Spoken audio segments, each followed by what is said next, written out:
Alors, je vous adresse les salutations fraternelles de la Fédération des finances FO. Effectivement, vous avez dans vos sacs, les sacs qui vous ont été distribués, le livret Conditions de travail handicap que la Fédération des finances a rédigé et réalisé dans le cadre des élections professionnelles qui se sont déroulées du 29 novembre au 6 décembre. Il est vrai que pour nous, et d'une façon, je dirais, ferme et de longue date, faire du syndicalisme, comme cela a été déjà dit, c'est aussi œuvrer pour le handicap, pour l'amélioration des conditions de travail des personnes en situation de handicap, pour leur recrutement, leur insertion, leur maintien dans l'emploi.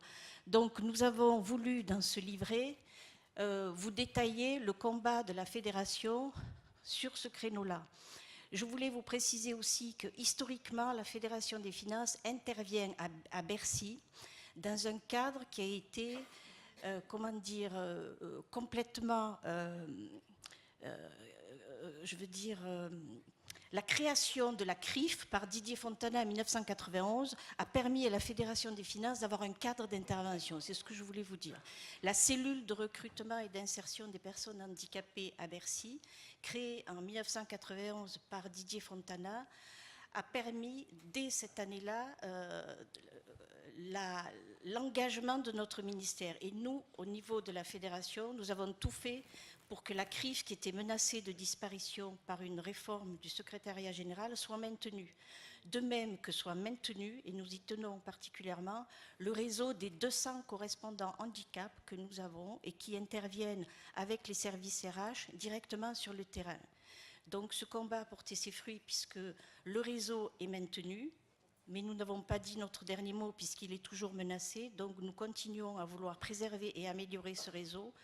De même que nous avons vu à quel point les médecins de prévention dans la fonction publique, médecins du travail dans le privé, nous avons vu à quel point leur rôle est important. C'est la raison pour laquelle nous, à Bercy, même si nous avons un réseau assez développé, nous avons 116 médecins de prévention dans les départements, 16 médecins de prévention coordonnateurs régionaux, vous en avez vu une, Anne Pressas-Rousseau, ce matin, et une coordination nationale. Nous sommes tout à fait attachés à ce réseau et ce réseau a été constitué au fil des ans grâce au combat que la Fédération des finances FO a mené pour le préserver, l'améliorer dans un contexte que vous connaissez très bien, de pénurie de médecins du travail. Donc nous faisons tout pour que les médecins choisissent notre ministère et voilà, c'est la raison pour laquelle nous avons combattu et nous continuons pour l'amélioration des cabinets médicaux,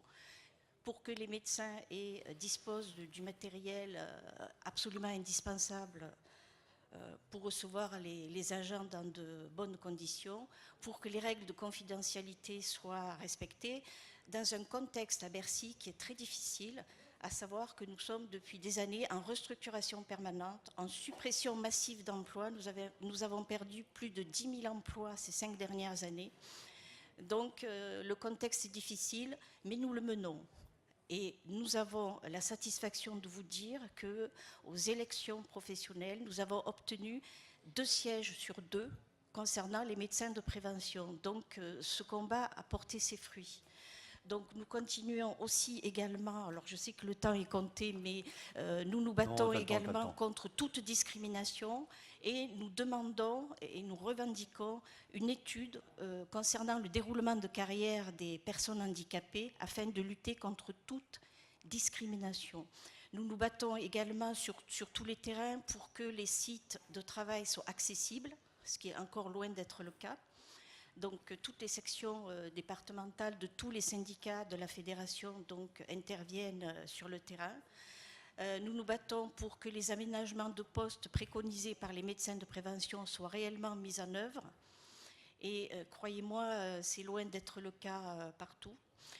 Les CHSCT ont un rôle important à jouer sur le terrain et les élus également. Attendez que je regarde mes notes.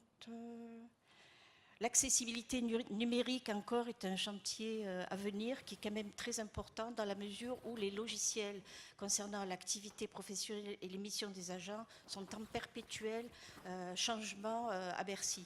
Donc ce que nous voulons, c'est que le plus en amont possible, dès la conception des projets, que le handicap soit pris en compte. Donc ça, c'est un chantier très important. Le ministère s'est engagé, nous saurons le lui rappeler, dans la convention entre le FIPHFP et les ministères économiques et financiers. Donc nous en sommes à la 3e convention ministérielle. Le FIPHFP étant le pendant de l'AGFIP pour les fonctions publiques. Voilà. Et nous nous battons également pour le maintien dans l'emploi, bien entendu, des agents handicapés, ce qui n'est pas une mince affaire. Et nous avons un dispositif en liaison avec les médecins de prévention concernant les agents qui sont absents depuis très longtemps, en congé de longue maladie, de longue durée. Ce dispositif permet une reprise du travail progressive. On a instauré une visite de pré-reprise et une visite de reprise en liaison avec l'agent lui-même, le chef de service, le médecin de prévention, de telle façon que son retour à l'emploi se fasse le mieux possible. En ce qui concerne le dernier point qui a été évoqué par le médecin de prévention ce matin, nous avons de réels sujets, une réelle difficulté concernant les personnes ayant un handicap psychique et cognitif ou mental.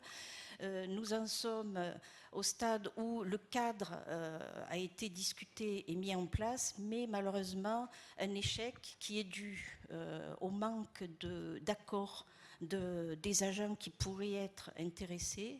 Donc, pour l'instant, 2-3 dossiers sont en cours. On ne sait pas s'ils vont aboutir. Le problème, les suppressions d'emplois, comme je l'ai dit tout à l'heure, qui ne facilitent pas la chose dans la mesure où un tutorat doit s'instaurer pour aider la personne donc concernée. Et le cadre est difficile dans la mesure où nous n'avons pas eu pour l'instant d'accord de personnes concernés par ce type de handicap. Donc ce sujet nous tient à cœur, mais une réelle difficulté à mettre en œuvre. Voilà. Alors Françoise, moi ça me fait penser à une petite question qui me trotte dans l'esprit depuis ce matin. J'ai bien entendu que vous aviez 116 médecins de prévention. Il se trouve que moi je suis agent du ministère de l'Agriculture en poste sur la Vendée, à la direction départementale des territoires et de la mer. Et on n'a pas de Toubib. Est-ce qu'on peut vous piquer le vôtre? Alors, il existe, puisque nous-mêmes, nous avons 15 départements sans médecin de prévention. On est loin d'être parfait. On essaie de préserver et améliorer notre réseau, mais le ministère peut très bien passer une convention entre le ministère de l'Agriculture et Bercy, bien sûr. Ces conventions existent déjà. Oui, enfin, oui, c'est bon.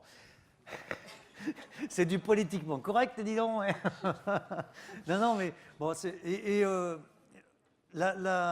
que tu as vraiment la sensation que, au niveau syndical, le livret que la Fédé a sorti, est-ce que les différents syndicats nationaux chez vous, dans les départements, est-ce que ça s'est bien approprié, toutes ces questions, et notamment les 2 ou 3 dernières pages concernant le handicap? Eh bien, les sections syndicales, replaçons les choses dans leur contexte. La Fédération des finances regroupe à peu près 26 syndicats nationaux. Alors, nous avons des douaniers, nous avons l'INSEE, l'industrie, la Direction générale des finances publiques, la Direction générale, la répression des fraudes, etc. etc. Effectivement, c'est un travail de terrain que nous faisons en liaison avec les titulaires et suppléments siégeant au CHSCT, voilà. Y compris la Fédération anime des stages. Et nous ne manquons pas de réserver une journée au handicap. Il est absolument important de l'inclure et nous le faisons, de même que nous rajoutons toujours des informations concernant la médecine statutaire, commission de réforme, comités médicaux. C'est important pour que tous les militants soient armés sur le sujet. Merci Françoise.